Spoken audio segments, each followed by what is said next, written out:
Hey guys, this is Matt Granger, that Nikon guy. Welcome back to part 5 of our 4-way showdown between the Nikon, Canon, Sigma and Tamron 24-70 2.8 offerings.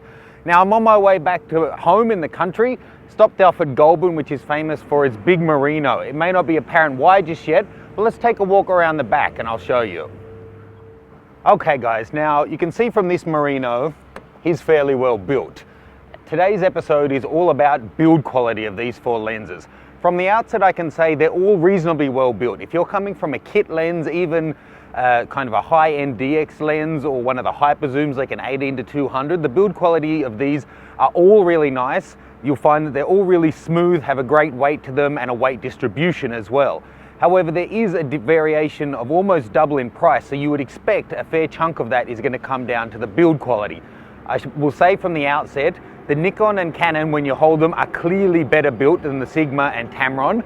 That's not to say that they're bad in any way, just that the Nikon and Canon are both supremely well built tanks of lenses compared to anything, not just in this 4-way showdown. Anyway, check out the playlist of the first 4 parts.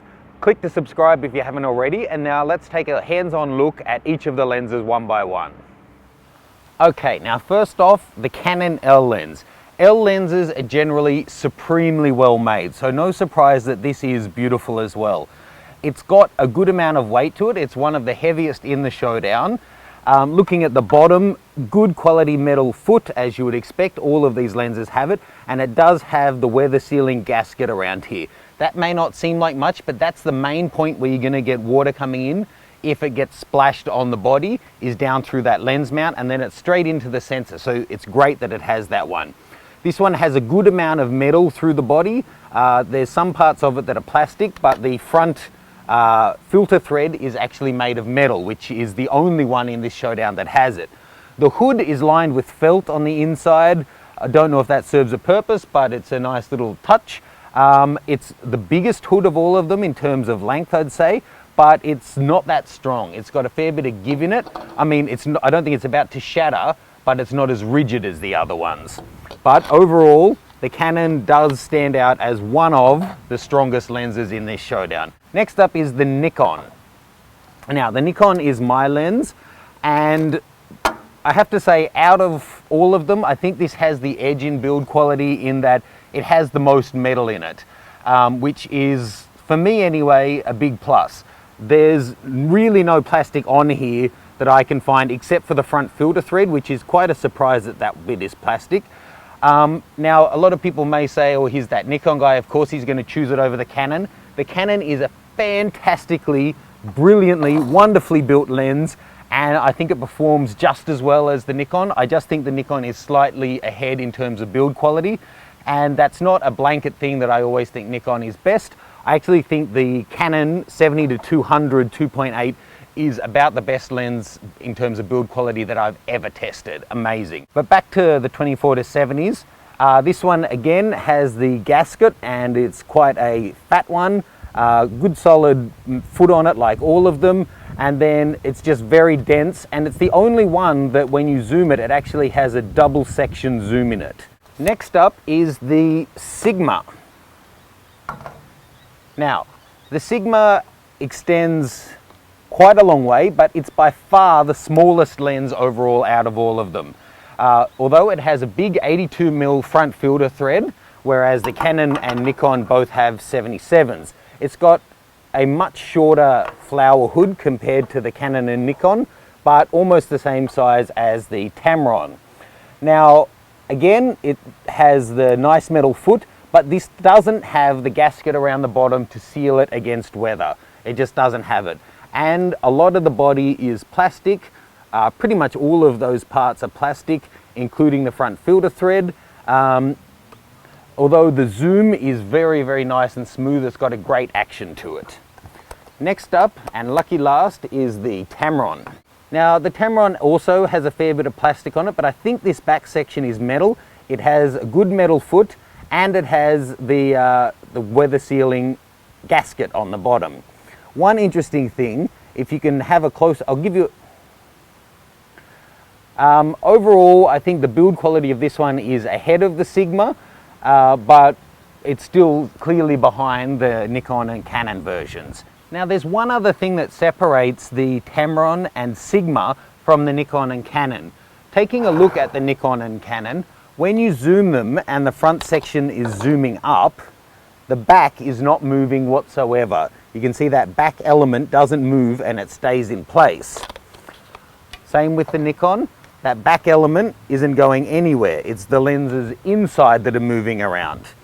But with these guys, when you zoom it out, you can see that actually goes in. By moving the lenses on these ones, you're displacing air and it's going to want to suck it in when you zoom out to 70 on this one. As this doesn't have a gasket, there's a chance that it would pull in dust if you're in a really dusty environment. Same with the Tamron.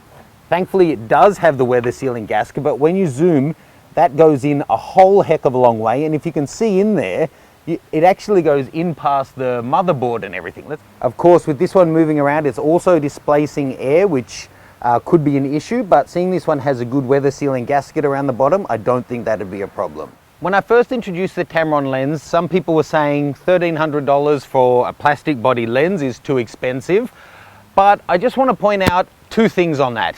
Good quality, and I do mean good quality, ABS plastics are extremely strong and they're more likely to take a bump and just flex and go back into position, whereas steel, if it's not great quality steel, is likely to dint. Now that said, I've put my 24-70 Nikon through hell and back and it's never really sustained any damage, touch wood. And to be fair to plastic, my extremely expensive 85mm 1.4G is a plastic body lens. A lot of the new Nikon AFS-G lenses are a plastic coated body lens and I've never had a problem with it.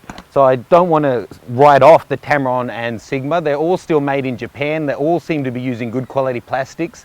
And to be perfectly honest, and I'm really sorry to the people at Tamron, when I first got the Tamron 24-70 just yesterday to unbox and introduce it, I actually dropped this before I had taken a single image with it.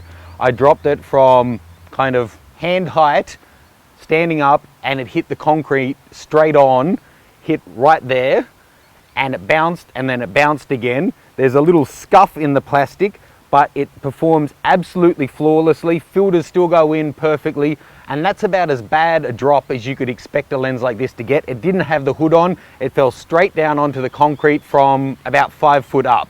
And it's absolutely fine. I've been shooting with it all day. There's no damage to it other than a tiny scuff. So overall, my opinion is that the Canon and Nikon do stand out clearly as being the best built out of all of the lenses, but the Sigma and Tamron are not that far behind. The Tamron's quite close. The Sigma's, you know, a bit behind, not having the weather sealing gasket, and it doesn't feel quite as good as the Tamron.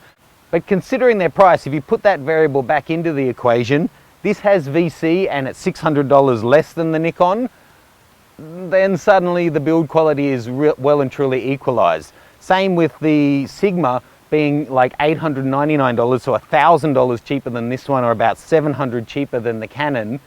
Suddenly the fact that it doesn't have that rear gasket and that the build quality is slightly behind seems to be made up for. That said, I'm not sure that any of them are quite as well built as our Merino friend here. And I really have to say, I think 95% of people will be so happy with the quality of the build of these lenses.